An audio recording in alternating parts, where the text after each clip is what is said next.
Hello, everyone. John Cooper here. You may know me from Captain Swiss's political live streams, but anyway, I'm not here to discuss politics. I'm here to discuss my thoughts on Doctor Who Series 11 so far. Let's see. Starring Geordie Walker as the first female Doctor and the 13th Doctor overall. I will be honest, it's been a while since I last saw Doctor Who, and I missed out Series 10 because I kind of got tired of Stephen Moffat. And when it was announced that Jodie Walker was going to be the female Doctor, my interest peaked again since like the 50th anniversary special, partly because, that was the two Doctor crossover. And this is like a new breath of fresh air because also we now have a new showrunner. By the name of, I believe, Chris Chibnall, who I believe has done a few Doctor Who episodes beforehand, and even an episode of Torchwood, from what I can recall. Anyway, yes, there's a lot, hype for this series, and I thought I would talk a little bit about the episodes.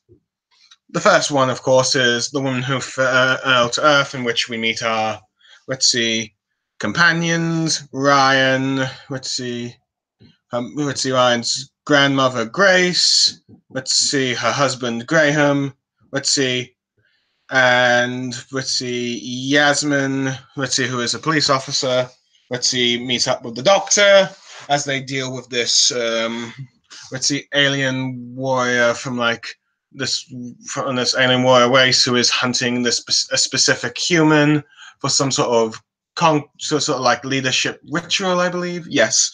And they collect the teeth of the people they've killed. But as far as introduction episodes go, I thought it was pretty good. So far, not the best. I would say the 11 hour of the New Who is probably the best of the lot. But But yeah, I quite liked it. I thought when Geordie Walker came crashing down and she started, just talking in general, as immediately she was the Doctor for me. I thought, she was fantastic in the role. I like the companions that we got. With Ryan, Graham, and Yasmin, I believe. Yeah, Yasmin. Yeah, and I also liked Ryan's grandmother, Grace. Yeah, I thought. They all. I thought the chemistry between them all was pretty well done. My favorite bit in the episode would have to be when the Doctor was building her new sonic screwdriver or Swiss Army knife. Yeah, I thought that was pretty good. For me, the best. I also liked. How by the end of the episode, Grace ended up sacrificing herself to help save some of the others. I believe ended up being electrocuted. I thought the death was done quite well, and it was for a while a death in Doctor Who I cared about. So yeah, pretty good. Now. I suppose if there is one nitpick, I feel like perhaps Yasmin didn't get much of a good introduction for this episode. Oh yeah, I also liked how briefly there was this one scene where this drunk who was just seems to be carrying a box of dinner, from a fast food restaurant or something, ended up encountering the monster, and he ended up just throwing his bits of food at it. I thought that was kind of funny. The monster itself, I thought he was quite effective for what the role he was given. You touch him and you die by his freezing touch. So my overall, and I thought the cliffhanger was good, where they were just immediately teleported to space. I'd give this episode, from my reaction, an 8 out of 10. I thought it was a good starter. The second episode, Ghost Momentum, where it immediately picks up after the last one, where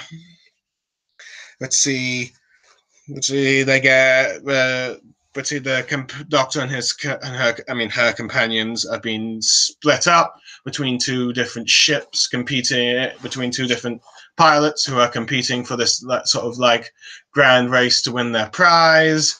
And then they end up on this desert planet, and they must reach where, funny enough, where the TARDIS is to, let's see, reach the Doctor. It's just pretty much more like just a survival mission, really, where the Doctor and the companions just interact with, let's see, both the both the space, let's see, people. Hold on, let me just get the names. Angstrom and Espo. Yeah, one is rather, he looks out for himself, while the other is trying to win this sort of competition so she can help, so it can help her, the prize money can help her find her family, I believe. Let's see, the threats they encounter during this adventure are, let's see, let's see this sort of dangerous ocean with I can't recall where it was, nanobots, or I don't know, something about the water that would, let's see, kill them and stuff. I can't recall.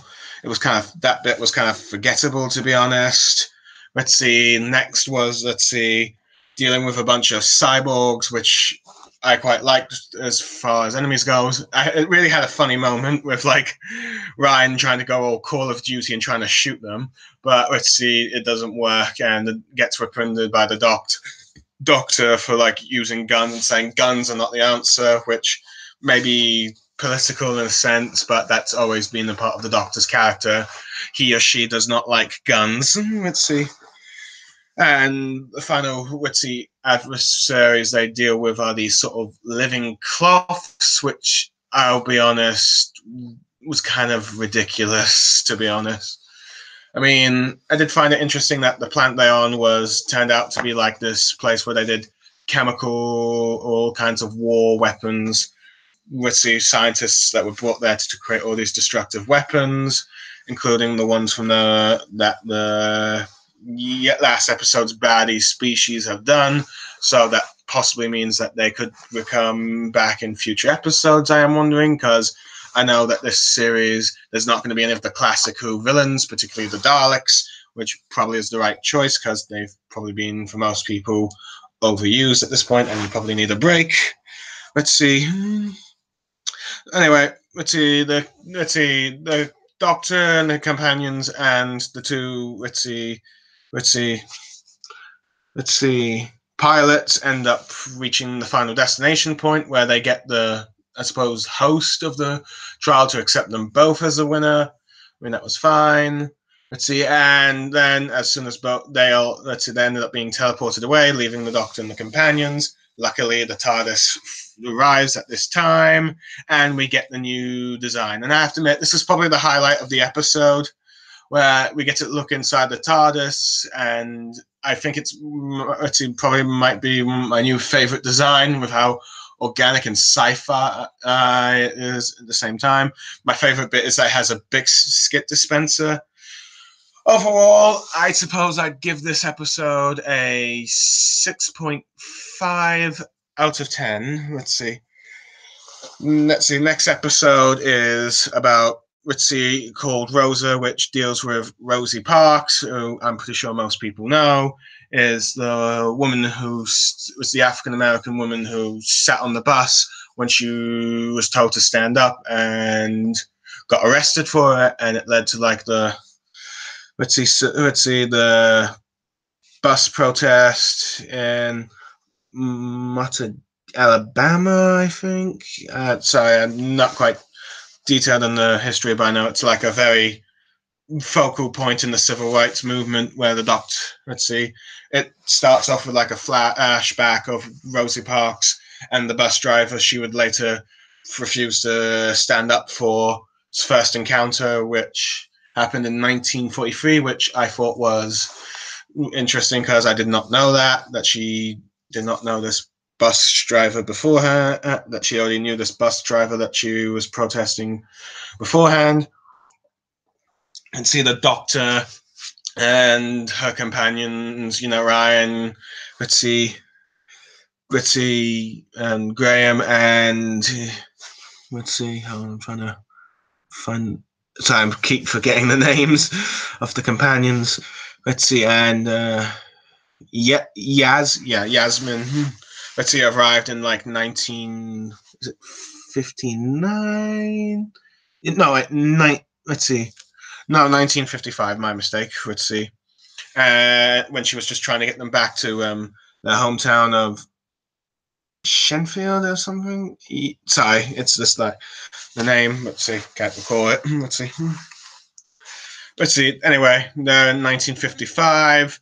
Let's see. They immediately realize that they're in the South, and when Brian is trying to pick up a fallen someone's dropped glove and given to them, but he gets attacked because the person, let's see, does not, let's see, like Africans or people of color. Let's see, and they meet Rosie Parks, who prevents the situation from getting ugly. Let's see, during the course of their stay here, let's see, the Doctor and her companions end up seeing the bigotry of the 1950s in the South of America firsthand. Let's see, when people looking at them weird at, let's see, when they're all chatting together in the calf, because Graham and Yaz are both, let's see, Graham, Ryan is like, let's see, a black British, and Yasmin is of Indian descent. Yep. Let's see, and let's see. The Doctor later encounters this time traveler from the future who is trying to prevent, let's see, that historic moment from sitting on the bus. Let's see, I have to admit, let's see, the Doctor and the companions make it their mission to find, let's see, to make sure the events which happen. Let's see, I quite liked how when Ryan ended up, let's see, meeting, let's see, Martin King Jr., which I thought was perfect the way he reacted. Let's see. I think the actress who played as Rosie Parks was quite good. I think she was quite spot on the role, and she looked quite a bit like her from what I can tell. Let's see. Yeah, I thought, let's see, she was definitely the highlight of the episode. Let's see. I also liked how Graham and Ryan are starting to bond a bit more due to the fact that they're dealing with the prejudices of this time, and Ritzy Graham is defending his grandson, which confuses quite a lot of the more bigoted Americans there, because the idea is probably a bit bizarre. Let's see. I just kind of like it. I kind of like how this episode is one where, let's see, instead of like the Doctor just going back in time, let's see, and just meeting historic figures in history, and they deal with the monster of the week. Let's see, this time they're just trying to preserve history and what the movement meant to a lot of people, and given like a few history lessons along the way about the whole event, which fair enough was Doctor Who's original intention, to teach history and be educational. Let's see.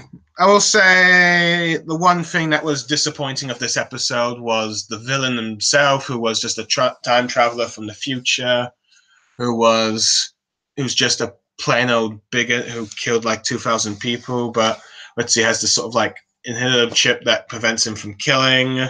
So he tries clever ways of trying to prevent, let's see, that moment by happening by either, let's see, getting a different bus driver, breaking down the buses, changing the bus lanes, making notifications that the bus isn't happening, and hold on a moment, sorry, firstly.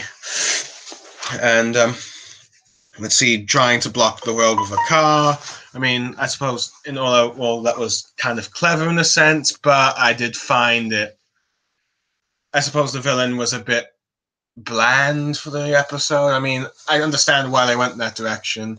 I know, I just felt perhaps maybe they could have done a bit more of it, like, who knows, this person from the future, possibly a descendant from like the bus driver, and wants to like correct the course and wants to reverse the course. No, put his like that happened or anything, but I suppose that's not really what the episode was trying to do. It was trying to focus more on the Rosie Parker stuff. And I have to admit, I quite liked at the end where, when it come to that moment, it was, unfortunately for Graham, is that he ended up being, the person that would the bus driver would end up asking Rosa Parker to move her, stand up so he can take her seat, which he didn't want to do, but ended up happening. I thought that was kind of a bittersweet moment of stuff. Anyway, next episode. I should probably give my thoughts. I'd give the thoughts on the Rosie Parker an 8 out of 10. Good episode. I think it handled the subject of the civil rights quite well, but a disappointing villain, to say the least. Let's see, but yeah, I thought it was probably the best episode besides the introduction of the series so far. Episode 3, Episode 4, Arachnids in the UK. Let's see, the Doctor and her companions finally return to Sheffield, which, it's the town where you see Yasmin, Graham, and Ryan's hometown is. Which I actually quite enjoy. That for once it's different from London, because London was usually just the general place during the Russell T Davies era. I thought it's nice to have a different part of United Kingdom. And while they've been away, they've been like there's now these giant spiders all over Sheffield, at least. They end up they're going at the first, they go their sort of separate ways, where Graham is going back to his house for the first, for a while, for the first time in a while, without Grace and stuff. And when he gets there, he's kind of having memories of and sort of visions of Grace. Grace telling him about what he needs to do around the house and stuff. I thought that was quite deep and touching. I would say so far that Graham is like my favorite companion, but of this new series. While Ryan, Yasmin, and the Doctor go meet Yaz's family, where where her sister and father are there, and I quite liked how the Doctor was like so socially awkward. It was kind of funny. And they went to get and the Doctor agreed to go get a package from next door for like Yaz's father, and takes Ryan with her. While they're there, they meet the archaeologist Jade McShine, so I can't pronounce the name. And they enter the neighbor's house, where they discover that the person living there is dead and has been wrapped up by this sort of giant spider. They manage to escape. Meanwhile, Yaz has gone to collect her mum, because she's just been at a hotel. She's just started work at a hotel. This luxury hotel complex. Let me find out what the mother's name is. I'm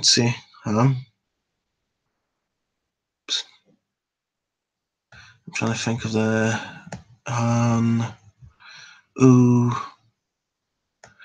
Well, they're going to Yaz's mum. Where she's going to find her mother, and when she arrives, her mother has been fired by the hotel manager. And they go. And during the course of like the runtime there, some of the hotel staff have been captured by the spiders. The hotel manager nearly gets eaten by a giant one, but the bodyguard gets captured instead. Around this time, the Doctor, Ryan, and the spider expert ended up coming there, because after they just went to like her lab to research the spiders, and they're learning that they've been growing in size. They end up meeting, let's see, the archaeologist thing and stuff, and then let's see, oh yeah, I think Grime also arrives because he also found like a dead carcass of a spider in his house. Let's see, and they learn that, and we kind of learn that the hotel guy is going to be running for president in 2020 against Donald Trump, and he clearly hates him. Which, fun enough, in many ways, the character is very much, pretty much a tongue cheek to Donald Trump himself. I think this would probably upset or anger some of the fans of like Doctor Who that are probably a bit more right wing or don't want the show to be a bit more political. I mean, I found it funny myself. Let's see. And the Doctor ends up searching about, and say they end up all trapped there by the spider webs. And see the Doctor ends up. Let's see. They ended up exploring a bit. Let's see, like Ryan and Graham ended up capturing one of the spiders, but there's like so many there, so they nearly got eaten, so they run off and stuff. Let's see. The Doctor ends up. Let's see. They ended up finding out that, the Doctor ended up investigating the tunnel with a few people, and they end up learning that this hotel is built upon like a sort of waste site where all these toxic chemicals have been put in, and it turns out that the spider research facility also ended up dumping like dead spider carcasses, but one of them ended up still being alive, so it mutated from all the toxic waste. And ended up mutating to a giant spider, and it's been producing like offspring and stuff. So the Doctor and everyone tries to capture all the spiders into this sort of hotel panic room where they can try and do a mercy killing thing instead of what the hotel guy wants to do is like shoot them all and stuff. And they end up doing this with like Ryan's Stormzy's grime music, which you're gonna either love or hate that moment. But it's kind of funny as it draws all the spiders in. The Doctor finds like the original spider, which I forgot to mention was end up chasing like Graham and Ryan a little bit earlier, and the Doctor realizes that it's dying because it's suffocating because it's gotten too large. But before the Doctor can do anything about it, it gets shot by the hotel manager, who declares that this is what America needs for like the president of the United States or something. At the end of the episode, the Doctor asks if they would like want to. Is going to be off now, and it's about to say goodbye. But all the companions, say they want to continue traveling with her. She wants them to be dangerous, but they don't care. But yes. And in this moment, it's like they are now finally the TARDIS team for this episode. As for the episode itself, I quite found the spiders a bit terrifying for most part, at least. I mean, they looked pretty good with the budget they were done. I think this is like the first episode they've done giant spiders in a while since like the third Doctor's final episode, where anyway, but yeah. As for like the Trump references and stuff, I found it kind of amusing, given the fact I'm not really pro-Trump myself, but I can understand how some who don't want Doctor to get too political might be upset about it. I think it's perhaps better if they were a bit more subtle about it. Honestly, I think it was an okay episode. I'd give it a 7 out of 10. Let's see. Next episode is the Sindara Conundrum, where the Doctor and her companions are currently searching a minefield. Or at least a junkyard, looking for, I believe, some mines. They accidentally set off one of the sonic mines at first, and when they wake up, they've been a few days away. And the sort of like space ambulance, giant space ambulance, where a crew of 2 is currently healing them. There are at least 2 other groups of patients, I believe. Yes, one, is like this famed war general, along with her brother and humanoid android, and another is this male alien who just pretty much looks genuinely human. let's see. Let's see who is pregnant, which I found kind of hilarious. But let's see. But maybe I'm being. Let's see. I just found the whole situation. Let's see. But anyway, let's see. During the first like 15 minutes, the doctor and the guy in charge of the whole thing end up crashing a little bit because the doctor's in such a rush to try and get back to the TARDIS and trying to do things on her own. But the guy's pointing out that she's being reckless and dangerous and should listen to him, which, let's see, the doctor ends up agreeing with, which I found quite funny, which I quite like, because for once the doctor's, let's see, for once getting a bit of a talk down from someone that's not a companion of some random person, and for once she's kind of listening. I thought that was nice change of pace. Suddenly, like, this sort of like little alien creature invades the ship, and the doctor and the head medic end up trying to discover it, during which he gets stuck in an escape pod and ends up being ejected and dying, let's see, by this little monster, which ends up also eating the doctor's screwdriver, and even the other medic to like forced to manage the ship and stuff, while at the same time you have like this, let's see, the male who is pregnant and about to go into labor, while let's see, the war general is keeping like, let's see, how fatal her disease is from, let's see, her brother and stuff. Well, the doctor tries to figure out how to save everyone before the ship crashes. Let's see. I can't quite recall what the monster, Piting, I think. Yeah, that's the monster's name. Let's see. For me, this episode, it was all right, I'll admit. Let's see. I quite like the bits between Ryan, who, let's see, who has found a letter, who the previous episode when he went back found a letter of his dad, wanting to spend more time with him, where he reveals that how his mother died when he was like just a young boy and stuff, and how, let's see, the father seems to kind of like abandon him during that time because he just couldn't, let's see, cope with it and the stuff.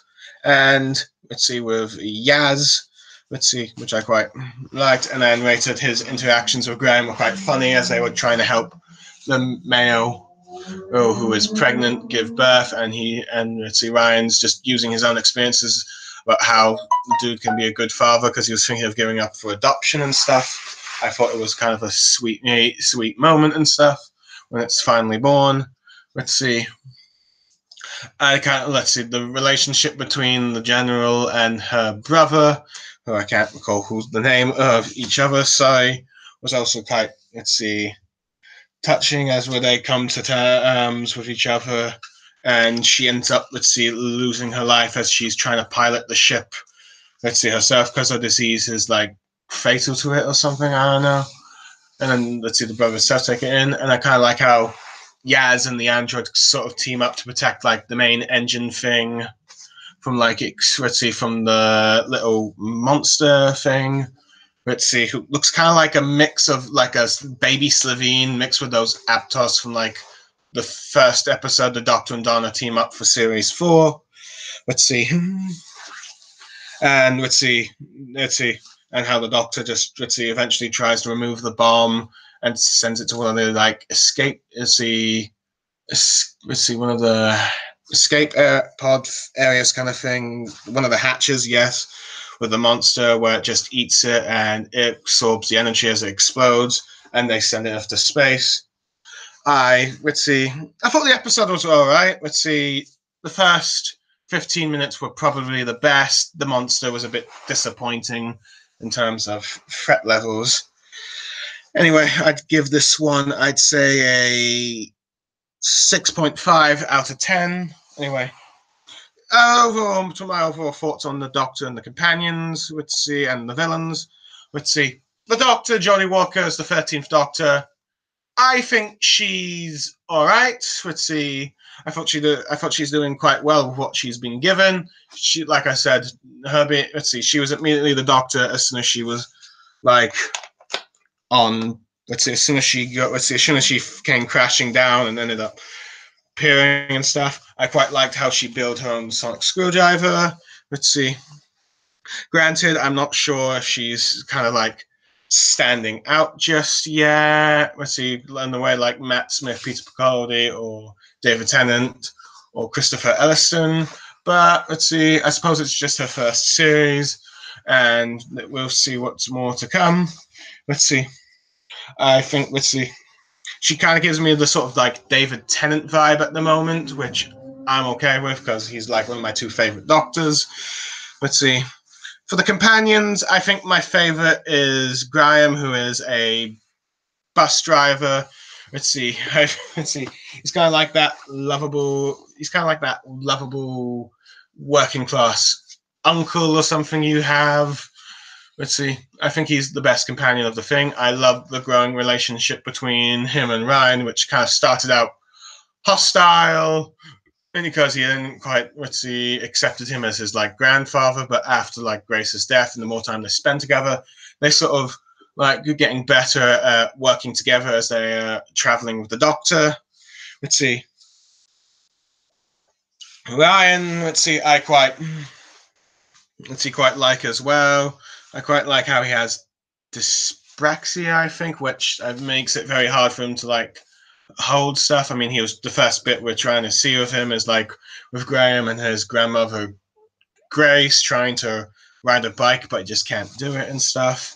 And I liked how in the video, let's see, he started up, it ended up starting about talking about this amazing woman.